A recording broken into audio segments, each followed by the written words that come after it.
1절에서 7절, 신약성경 195페이지, 196페이지 정도에 있습니다. 사도행전 6장 1절에서 7절 교독하겠습니다. 그때에 제자가 더 많아졌는데 헬라파 유대인들이 자기의 과부들이 매일 구제에 빠짐으로 히브리파 사람을 원망하니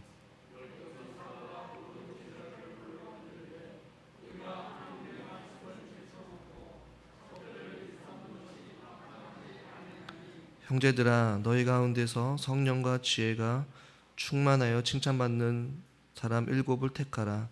우리가 이 일을 그들에게 맡기고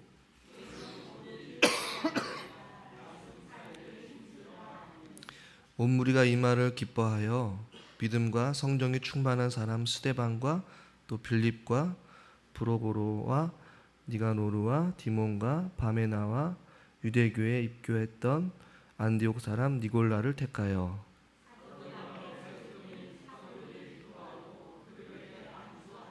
7절 같이 읽죠. 하나님의 말씀이 점점 왕성하여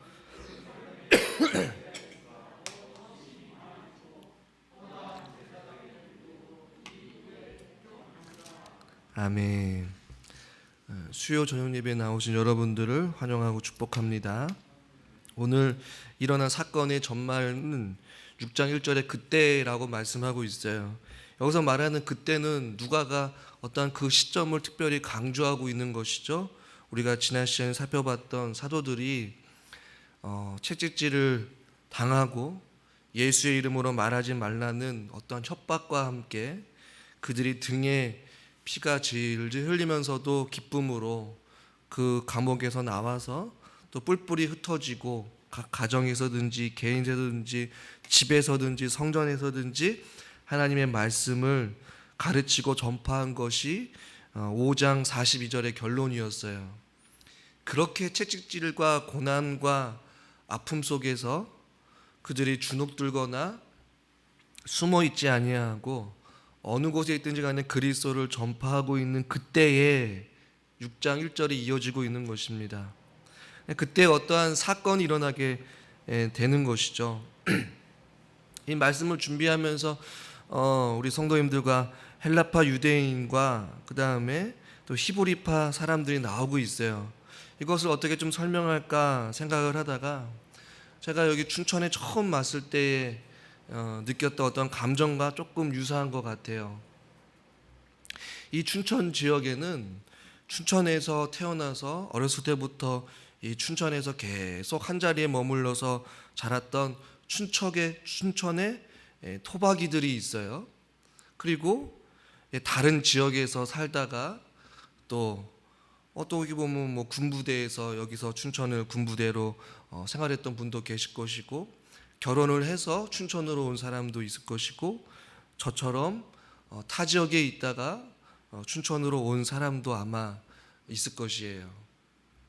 제가 이웃 사람들과 종종 간혹 대화하다가 그분들이 늘 저에게 하는 말 중에 하나는 자기가 그러니까 상대방 그 이웃이 내가 여기에 춘천에 40년 살았다, 50년 살았다, 내가 여기 뭐 길 생길 때부터 살았다, 뭐 이런 이야기들을 참 많이 들면서 얼마나 저에게 텃세 아닌 텃세를 그렇게 부리시던지, 여기 춘천 사람들 원래 이렇게 텃세가 심하구나 라는 생각을 이제 가끔씩 해봤어요. 그래도 제가 품고 가야 될 사람들이기 때문에 이해를 하려고 많이도 지금도 애쓰고 있지만 여러분들은 느끼지 못하지만 다른 곳에서 온 저로서는 이 춘천이라는 이 특별히 산홍동이라는 지역의 특유의 어떠한 문화와 사람들의 성향들을 어느 정도는 조금은 알 것 같아요. 오늘 우리가 읽은 이 본문에서도 지금 6장 1절에 그때에라고 말하면서 초대교회에 제자가 점점 좀 많아졌다라는 표현을 쓰면서 헬라파 유대인과 히브리파 사람들이 나오고 있어요. 헬라파는 누구고 히브리파는 누구냐? 아마 여러분들이 헷갈릴 수도 있겠어요. 그런데 이들에게 어떤 일이 일어났냐면 6장 1절 말씀 우리 같이 한번 읽어보겠습니다. 그때에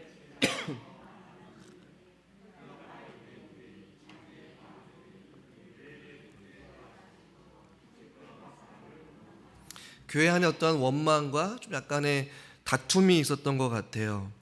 이들에게 말하는 구제는 과부들이, 이 당시엔 과부들이 사회적으로 굉장히 약자에 속해 있었어요. 어떠한 생계를 유지할 수 없는 상황이었기 때문에 도움의 손길들이 필요했어요. 여기서 말하는 구제의 형태는 일주일에 한 번씩 음식과 혹은 의복을 나눠주는 행위나 혹은 긴급한 필요에는 매일같이 채워주는 어떤 구제를 이야기하는데, 헬라파 유대인들의 과부들이 원망을 하는 거예요.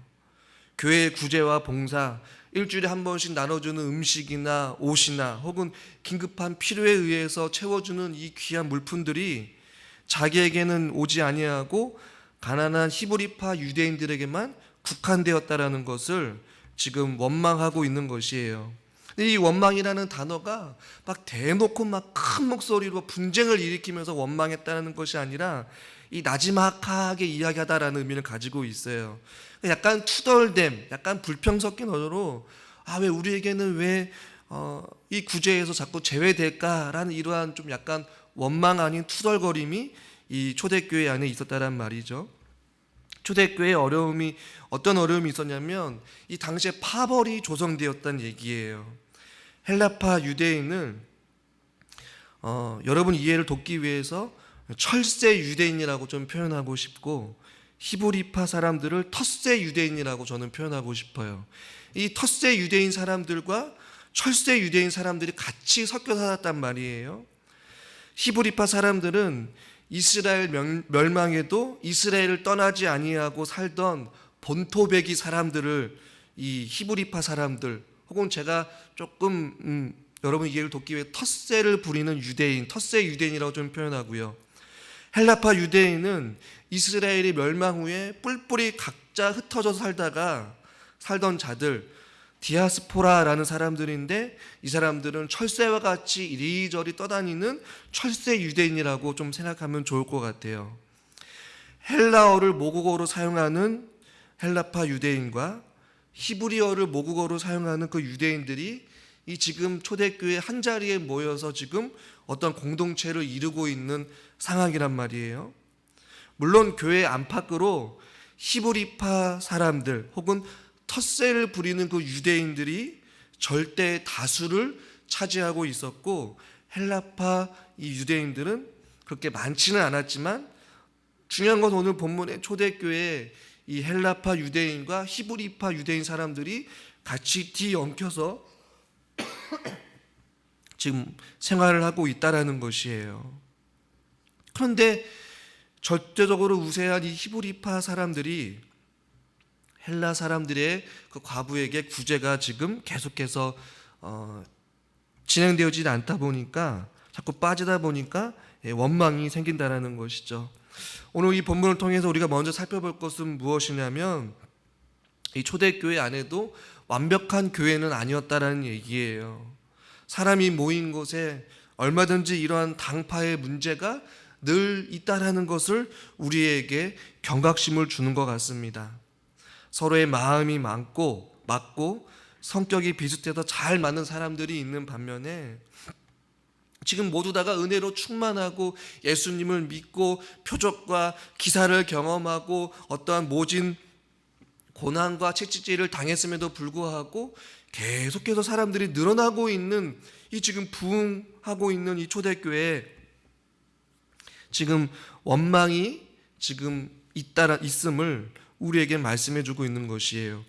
부흥도 있었지만 그 가운데 동시에 어떠한 파벌이 조성되고 그 파벌 안에 어려움과 또한 어떠한 다툼과 어떤 서운함이 지금 같이 있음을 보게 된다는 것이에요. 특별히 한국이라는 특별한 우리나라는 여전히 지금도 지역적 혹은 학연, 혈연 등 여전히 어떤 이런 파벌이 지금도 존재하고 있다라는 것을 우리는 부인할 수 없다라는 것이죠. 교회 안에 여러분 어떤 유형의 사람들을 더 좋아하십니까? 혹은 여러분들 어떤 유형의 사람들을 더 힘들어 하십니까? 교회 안에 각자가 다 내 마음대로 또 내 성격대로 잘 맞는 사람만 있으면 좋겠는데, 결코 그렇지 않다라는 것이에요. 누군가는 텃세 유대인도 있을 것이고 누군가는 철새 유대인도 있다라는 것이에요. 시브리파 사람도 있고 헬라파 사람도 있고 각자 자라온 환경, 성격, 어떠한 배경, 환경이 다 다른 사람들이 한자리에 모여서 예배를 드리고 주님 앞에 함께 교회를 섬기는 공동체가 바로 교회라는 것이에요. 때문에 교회 안에 얼마든지 이러한 어떠한 소그룹의 모임과 파벌이 있을 수 있다라는 것을 우리에게 성경을 통해서 말씀해 주고 있는 것입니다. 이 초대교회 파벌의 조성으로 인하여서 오늘 6장 1절에 보니까 헬라파 유대인들이 과부들이 매일 구제에서 빠지게 되므로 히브리 사람들을 원망하게 돼요. 그래서 이 문제를 이들이 어떻게 해결을 하느냐, 2절 말씀을 먼저 한번 읽어보겠습니다. 이 문제를 어떻게 해결하는지. 12사도가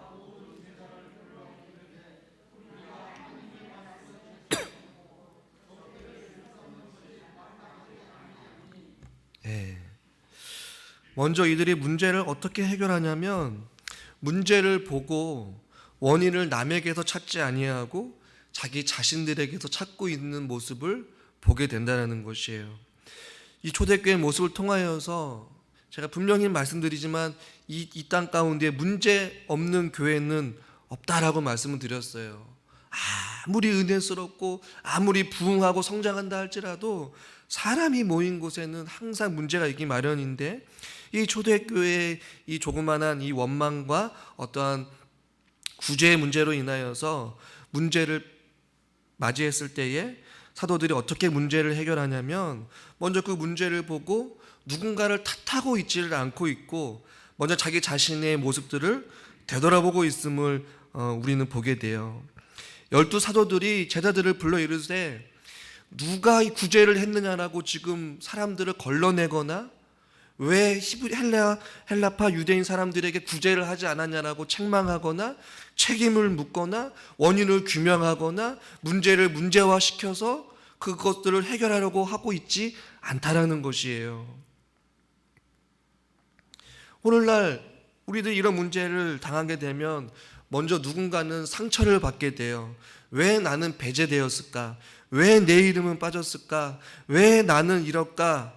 라는 이런 생각에 상처를 받고 또 누군가는 누가 그랬어? 왜 그랬어?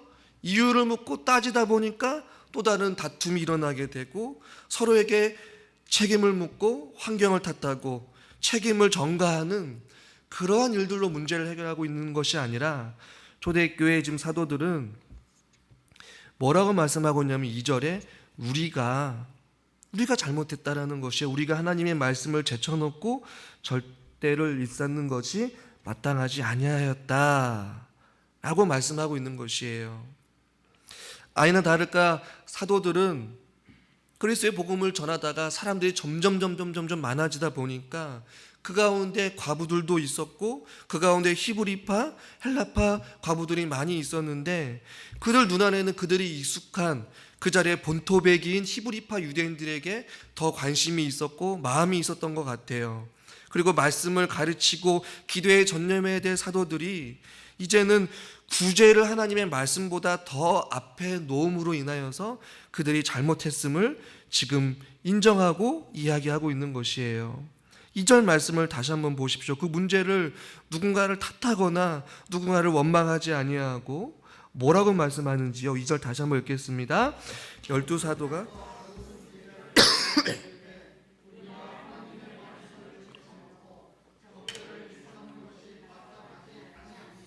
아멘. 여러분, 우리가 교회 안에 어려움이 있거나 또 누군가가 상처가 되거나 상처를 받거나 또 교회 안에 조그만한 어떤 오해가 있게 되면 우리들이 가장 먼저 해야 될 것은 저와 여러분들의 우리 각자의 자신들을 되돌아보는 것이 중요하다라는 것을 우리에게 말씀해 주고 있습니다.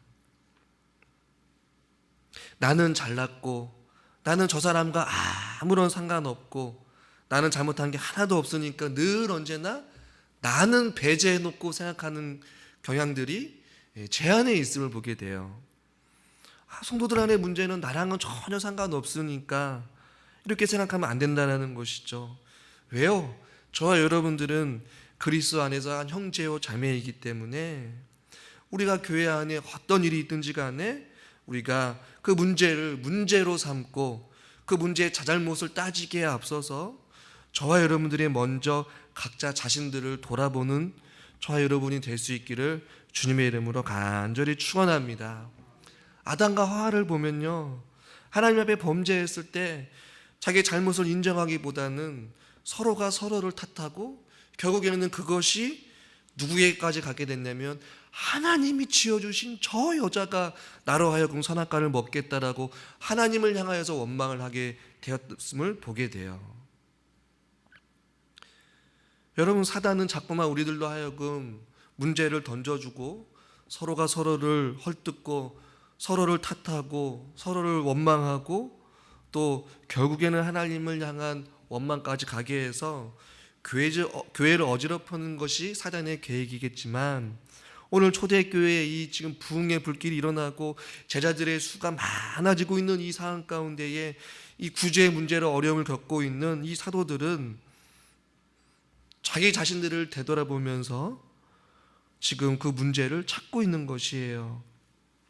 그러면서 그들이 인정하고 있는 것이 무엇이냐면 2절 말씀에 하나님의 말씀을 제쳐놓고 접대를 일삼는 것이 마땅하지 아니하였다, 그것이 문제였다라고 말하고 있는 것이에요. 그러면서 그들이 4절에서 이렇게 말씀하고 있습니다. 같이 한번 읽을까요? 우리는 아멘.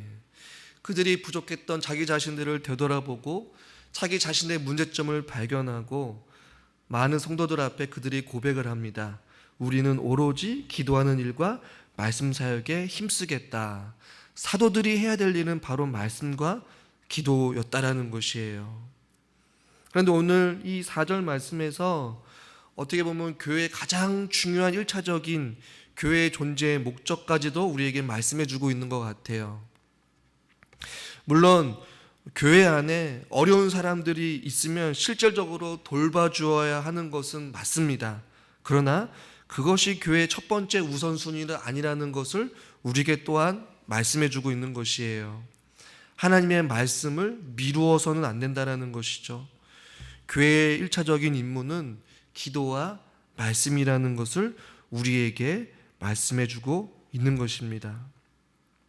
그런데 순서를 보시면 4절에 다시 한번 읽어보시면 우리는 오로지 하는 것과 기도하는 일과 말씀 사역에 힘쓰니라 라고 말씀하고 있어요. 무엇을 먼저 했다라는 것이에요? 기도했다라는 것이에요. 문제가 있을 때에, 사도들의 위기에 처해 있을 때에, 베드로와 요한이 감옥에 갇혔을 때에, 또 그리고 베드로와 요한이 감옥 밖으로 나왔을 때에 사도들이 했던 것, 성도들이 했던 것은 그 문제를 가지고 누가 잘못했는지 자잘못을 따지는 것이 아니라, 사실 규명을 한 것이 아니라, 원인을 발견한 것이 아니라, 그들이 했던 것은 자기 자신을 돌아보고 오늘 사도들도 마찬가지로 그 문제 앞에서 오로지 기도하는 일에 힘쓰겠다. 이렇게 구제해서 헬라파 사람들이 빠지게 된 것은 오로지 내 책임이다. 내가 기도하지 못한 것, 내가 기도하는 일을 충분히 하지 못하였던 그것을 지금 이야기하면서 사도들은 자신들은 다시 한 번 더 기도의 자리로 나아가겠다라고 말씀하고 있는 것이에요. 사랑하는 성도 여러분, 저와 여러분들도 우리가 가장 먼저 해야 될 것, 성도로서 혹은 직분 맡은 자로서 혹은 사명 받은 자로서 각각 교회에서 주어진 일들을 감당하기에 앞서 우리가 먼저 해야 될 것은 바로 기도인 줄 믿으시길 바랍니다. 기도 외에는 기도보다 앞서서는 안 된다는 것이에요. 또한 오늘 이 말씀 사역에 대한 중요성도 우리에게 교훈해 주고 있어요. 베드로와 요한 또 사도들 역시 복음 전파하는 일은 멈추지 아니하였어요. 그런데 지금 이들이 사람들이 많다 보니까 복음 전하는 일을 조금 소홀히 했던 것 같아요. 그래서 2절에도 하나님의 말씀을 제쳐놓았다라고까지 표현을 하면서 그들의 본질, 그들이 주어진 사명, 하나님의 말씀을 가르치는 것이 첫 번째가 되어야 되는데 그것을 뒤로 하고 어떤 다른 일을 더 매진했음을 우리에게 말씀해 주고 있다는 것이에요. 예수님의 말씀 가운데 율법 중에 어느 계명이 큽니까? 라고 했을 때에 마태복음 22장 36절에서 이렇게 말씀하고 있습니다. 우리 한번 39절까지 읽어봅시다. 선생님,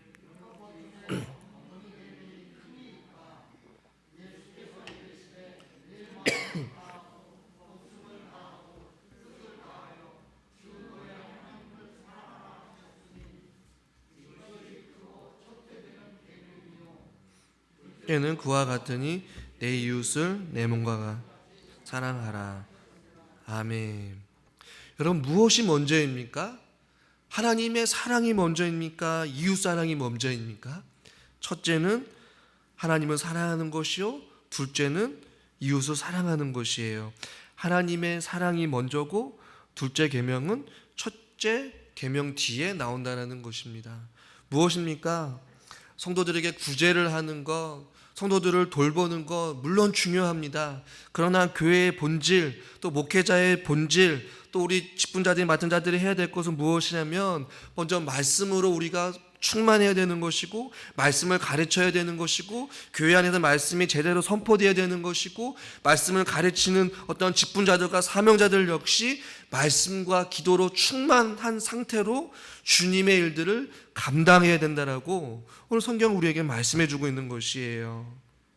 하나님의 말씀이 언제나 우선권을 가지고 있어야 됨을 사도들을 통해서 우리에게 교훈해 주고 있습니다. 선의와 자비의 행위보다 우선시해야 될 것은 먼저 하나님 말씀 앞에 우리 자신들을 조명해 보는 것이죠. 하나님의 은혜와 사랑을 먼저 경험하는 것이죠.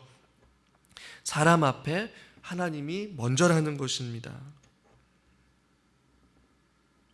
수많은 어떤 종교적인 형태와 그 모습들로 인하여서 이스라엘 백성들이 형식뿐인 그 제사들로 인하여서 하나님께서 그들을 책망하시고 아모스 선지자를 통해서도 아모스 8장 11절에 이렇게 말씀하고 있습니다. 같이 한번 읽어봅시다. 주 여호와의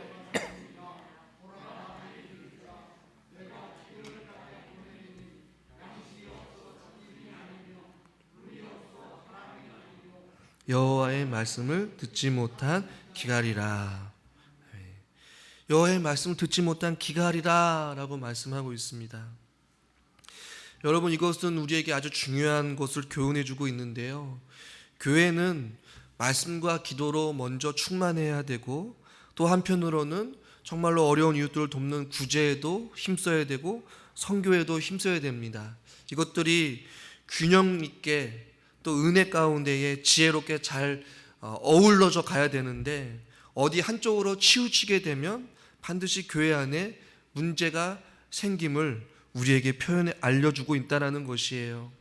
사도들 역시 갑자기 불어나는 그 많은 사람들로 인하여서 어찌할 바를 몰라서 교회 안에 어려움과 문제가 있었을 때에 자기 자신들을 돌아보고 가장 본질로 돌아가서 그들이 기도하며 기도의 중요성, 말씀의 중요성을 깨닫고 우리는 오로지 기도하는 일과 말씀 사역에 힘쓰겠다라고 했던 것과 같이 우리가 교회입니다라는 표현을 가지고 올 한 해 달려갈 때에 저와 여러분 모두 다가 기도하는 일에 힘쓰고 말씀 사역에 또 말씀으로 또 배우고 듣고 또 주의 말씀으로 충만한 어떤 믿음 생활을 저희들에게 먼저 힘쓸 수 있기를 주님의 이름으로 간절히 축원합니다. 기도의 사람들이 되고 하나님의 말씀이 사람들이 되어야지만이 그 하나님의 은혜와 사랑을 깨닫고 왜 우리가 이웃을 사랑해야 되는지, 그렇다면 그 이웃을 어떠한 모습으로 살아야 되는지 먼저 하나님의 사랑을 깨닫지 않게 된다면 그 누군가를 제대로 사랑할 수 없기 때문에 그렇다라는 것이에요. 그러면서 사도들이 그 문제를 어떻게 해결하느냐, 3절 말씀을 한번 읽어보겠습니다. 형제들아, 너희 가운데서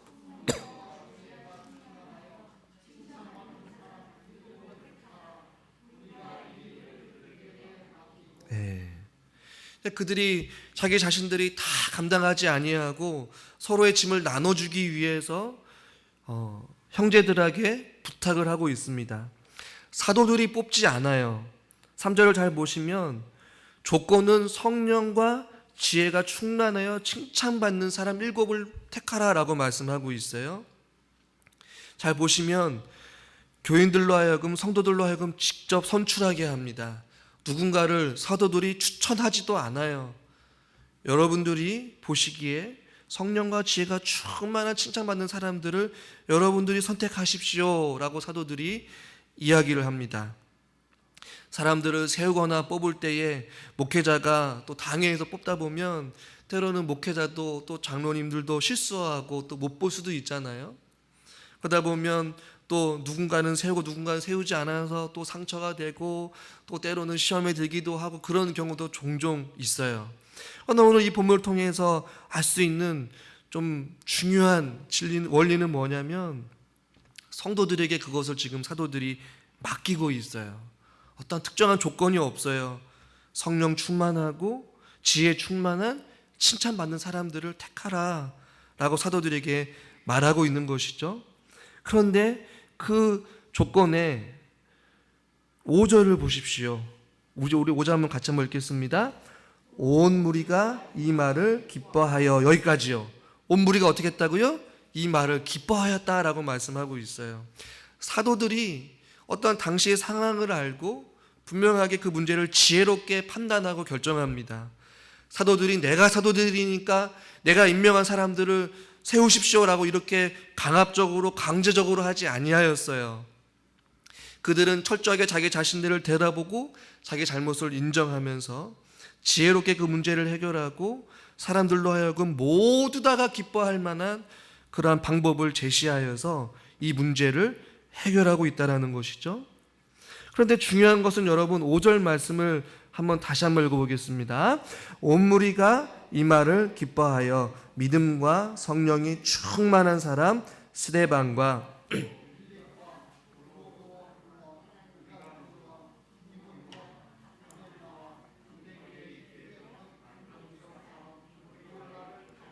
아멘. 이 5절에 발음하기도 힘든 이 사람들의 이름이 나오잖아요. 이 모든 사람들이 기뻐함으로 사도들의 그 말에 제안을 듣고 7사람을 뽑는데 여러분 보시면 놀라지 마십시오. 이 7집사 모두 다가 히브리파 유대인일까요? 헬라파 유대인일까요? 터스의 유대인일까요? 아니면 철새 유대인일까요? 제가 질문을 한 의도는 여러분 잘 아시겠죠? 7집사 모두 다가 헬라파 유대인 사람들이었어요. 전혀 놀라지도 않네요. 제가 서론에 말씀드렸죠. 터스의 유대인, 즉 히브리파 유대인 사람들이 이 당시에 인원이 굉장히 지배적으로 월등히 많았어요. 그렇다면 여러분 보십시오. 투표를 하게 되면 누가 당선될 확률이 더 많습니까? 히브리파 유대인 사람들이 당선된 확률이 훨씬 많아요. 그런데 1명도 아니고 2명도 아니고 7명 모두 다가 지금 소수에 불과한 헬라파 유대인이 다 뽑혔음을 우리에게 말씀해 주고 있어요. 여러분 놀라운 양보 아닙니까? 그동안 헬라파 유대인이 소외당하고 구제에서 빠짐으로 인하여서 마음에 어떠한 서운함이 있음을 아마 히브리파 사람들도 조금은 인지했던 것 같아요. 아, 저 집사님 우리가 빼먹었구나. 아, 저 성도님을 내가 몰라봤구나. 아, 내가 저 집사님을 위해서 기도하지 못했구나. 아, 내가 저 사람을 위해서 더 사랑으로 감싸주지 못했구나. 이러한 넓은 아량과 이해와 사랑의 마음들이 지금 이들 가운데 꿈틀꿈틀 거리고 있었던 것 같아요. 사도들도 그들이 스스로 그것을 깨달아 알기를 원했던 것 같아요. 온 무리가 이 말을 기뻐하면서 듣고 나서 지금 몰표로 헬라파 유대인 사람들을 다 7명을 뽑은 것이에요. 이 얼마나 아름다운 모습입니까? 누구의 강요에 의해서 누구 후보를 뽑은 것이 결코 아니었어요. 서로가 양보하고 위로해주고 남을 자신보다 더 낮게 여기는 이러한 모습들이 지금 이 교회 안에서 이루어지고 있는 것을 우리는 발견하게 된다는 것입니다. 여러분, 히브리파 유대인들에게는 어떻게 보면 손해일 수도 있어요. 왜냐하면 7명 모두 다가 헬라파 유대인이기 때문에 팔이 안으로 굽는다고, 내가 좀 더 친한 사람, 같이 했던 같은 민족의 사람들을 더 좋아하지. 그런데 이들이 어떻게 보면 손해를 감수하면서까지 나보다 남을 더 낮게 여기는 그런 마음을 가지고 지금 놀라운 양보 혹은 놀라운 사랑을 이들에게 보여주고 있다는 것이에요. 자신들의 어떠한 의견을 강력하게 다수의 의견을 내세우지 않고 있음을 우리는 성경을 통해서 보게 됩니다. 사랑하는 성도 여러분, 저는 우리 북춘천교회가 이런 교회의 모습들이 있기를 원해요. 교회 안의 모든 문제를 또 어떤 어려움을 같이 극복해 나가고, 어떤 교회 앞에 우리가 주님의 일을 감당할 때에 또 목회자와 또 우리 장로님들과 우리 권사님들, 집사님들 모두 다가 오늘 온 무리가 이 말을 기뻐하여 강단에서 목회자가 말씀으로 권면하고 또 우리 장로님들이 권면하고 또 우리 임원들이 권면하고 같이 으쌰으쌰 할 때에 원망하거나 불평하는 것이 아니라 모두 다가 그 말씀을 듣고 기뻐하면서 은혜 가운데에 남을 또 세워주고 양보해주고 또 격려해주면서 주님의 일을 감당하는 것. 할렐루야. 이것이 교회의 아름다운 모습 아니겠어요? 이 5명의 이름이 중요한 것이 아니라 히브리파 유대의 다수의 사람들이 이 소수의 사람들을 향한 이 배려와 이 양보와 또 섬겨주는, 세워주는 이 모습을 우리는 눈여겨봤으면 좋겠다라는 것이에요. 헬라파 유대인들이 마음이 사르르르 녹지 않았겠습니까? 그동안 구제에서 빠져버렸던 그 마음들, 그 서운한 감정들이 다 회복되었을 것 같아요.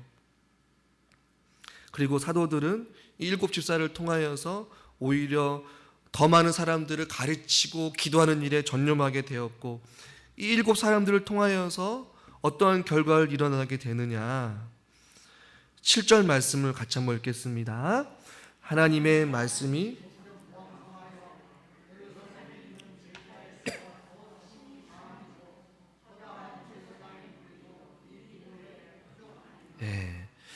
시간 관계상 더 자세하게 설명을 하지 않겠지만 점점 왕성하다, 이 왕성하여랑 제자의 수가 더 심히 많아지고 이 많아지고 그 다음에 복종하다라는 이 복종하다는 이 3가지의 동사가 모두 다 미완료 동사로 되어 있어요.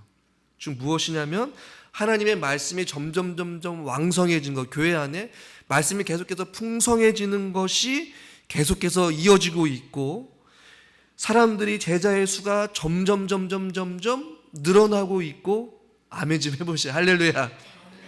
그리고 제사장의 무리도 계속해서 복종하고 순종하고 있다. 이것이 끝나지 않고 계속해서 이어지고 있다라고 성경 우리에게 말씀해주고 있어요. 여러분, 무엇입니까? 사도들이 다시 본연의 모습으로 돌아가서, 즉 목회자는 목회자의 일을 열심히 감당하고 있고, 그래서 말씀이 왕성해지고 있고, 또 집사들은 또 수많은 구제들을 통하여서 제자의 수가 점점 전도하는 사람들이 많아져서 부흥하게 되었고, 또한 제사장의 무리도 이 도에 복종하면서 같이 그 일들을 감당하고 은혜 가운데 그 문제를 해결하고 있는 이 모습을 우리는 보게 된다는 것이에요. 저는 여기서 우리 성도님들에게 제 목회의 가장 중요한 어떠한 핵심 중에 하나인 것들을 좀 말씀드리고 싶은데, 그것은 무엇이냐면, 저는 교회 안에 부흥보다는 먼저 은혜가 먼저라고 저는 생각하는 목회자 중에 한 사람입니다. 여러분, 이 당시에 지금 많은 사람들이 부흥이 있었어요. 부흥이 지금 계속해서 있었는데 이 구제 문제로 인하여서 교회가 잠깐 어려움이 있었어요. 그러나 그것을 그냥 덮어두지 않았어요. 사람들이 많다 보니까 그 많은 사람들을 가지고 그냥 덮어두거나 그 문제를 그냥 한 것이 아니라 그 문제를 해결하기 위하여서 은혜 가운데 서운해 있던 헬라파 사람들을 위로하고 격려하고 사람을 세우고, 또 목회자는 목회자로서의 잘못과 그 연약한 부분들을 다시 한 번 더 되새겨보고, 또 집사들은 또 집사들 나름대로 또 구제에 힘쓰면서 어떻게 보면 깨어진 관계, 무너져버린 어떠한 강단, 또 사람들 사이에 있는 이 모든 문제들이 하나님의 은혜 가운데에 자기 자신들을 되돌아보고 기도하면서 그 문제를 바라보고 그 문제를 해결할 때에 은혜 후에 또 다른 큰 부흥이 있었음을 우리는 발견하게 된다는 것입니다.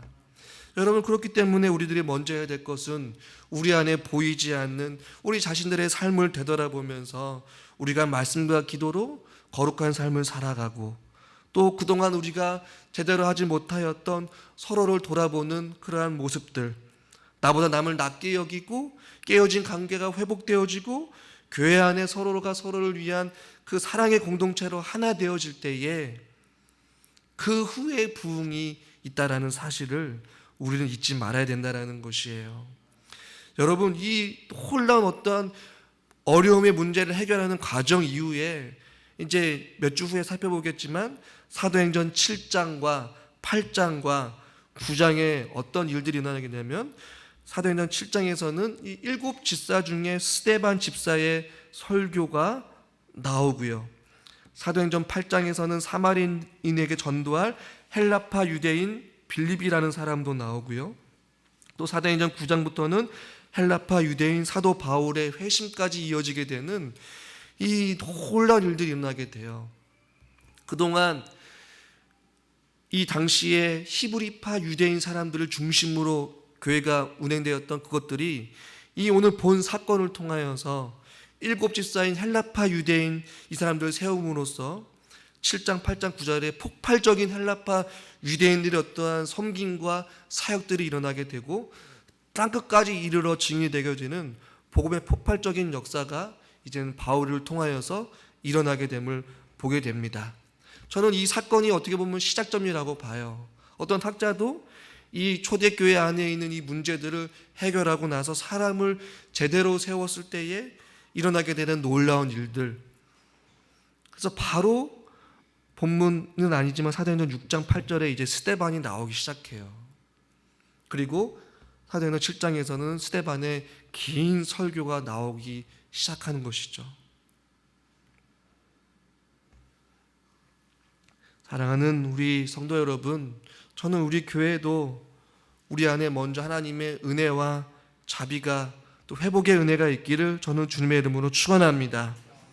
우리 안에 주님의 말씀과 기도로 새로워지고 또 주의 사랑으로 또 우리가 하나 되어지고 연합되어져서 또 우리 안에 하나님께서 놀라운 또 은혜와 또 은혜 이후의 부흥의 불길도 우리가 경험하며 또 우리가 부활의 산 증인으로서 우리가 살아갈 수 있기를 주님의 이름으로 간절히 축원합니다. 기도하겠습니다. 하나님 아버지, 초대교회 안에 사람들이 늘어남으로 인하여서 많은 어려운 이웃들도 있었고, 구제 문제로 인하여서 또 교회 안에 조그만한 원망과 다툼이 있었지만 그 문제들을 더 크게 하지 아니하고 원인 규명을 하기보다 사도들이 자기 자신들을 되돌아보면서 자기 잘못을 인정하고 자기 자신들의 본연의 모습으로 돌아가 기도하는 일과 말씀 전하는 일을 전념하며 또 7 집사를 또 은혜롭게 지혜롭게 잘 세워서 또 교회가 바로 세워지고 그 이후에 그 문제들이 해결되어짐으로 말미암아 더 큰 부흥을 그들에게 허락하신 것처럼 하나님, 우리 교회도 초대교회와 같은 이러한 회복의 은혜가 있기를 간절히 소망합니다. 먼저 우리가 그동안 소홀히 했던 말씀과 기도 생활하는 일에 전념하게 하여 주시옵시고, 또 우리 안에 서로가 서로를 되돌아보며 또 서로가 나보다 남을 낮게 여기며 또 존중해주고 사랑해주는 아름다운 공동체가 먼저 되게 하여 주시옵소서. 그래서 우리가 주님 기뻐하신 아름다운 공동체로 우뚝 서게 하여 주시고, 우리가 같이 주의 복음 들고 함께 나아가 세상을 향해서 그리스도의 복음을 전할 때에 우리 부춘천교회가 이 춘천 지역을 살리는 놀라운 구원의 방주의 역할을 감당할 수 있는 아름다운 교회가 되어줄 수 있도록 하나님께서 은혜를 베풀어 주시옵소서. 예수님의 이름으로 기도드리옵나이다. 아멘.